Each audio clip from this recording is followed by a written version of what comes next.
पद्धतीने आता exit poll मध्ये आकडे येत आहेत, हा चपला काय?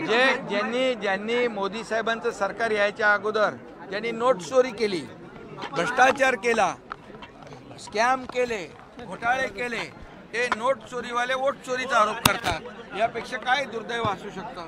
आणि म्हणून मोदीजींनी 2014 नंतर ज्या देशाला विकासाकडे नेलेलं आहे, आर्थिक महासत्ता आपला देश बनतोय, आत्मनिर्भर आपला देश बनतोय, आत्मसन्मान मिळवून देण्याचं काम मोदीजींनी केलंय।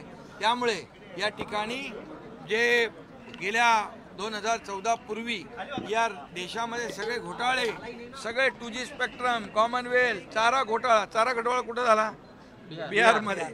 त्यामुळे तिथल्या जनतेने ठरवलेलं आहे की NDA सरकार येणार आणि या ठिकाणी हे हरण्याचं जे ग्राउंड तयार करतात, वोट चोरी करून त्यांनी पराभव मान्य केलेला आहे आणि या पराभवाचं कारण ते शोधतात, त्याचं एक ग्राउंड तयार करतात आणि म्हणून त्यांची हार जी आहे ती 100% ठरलेली आहे।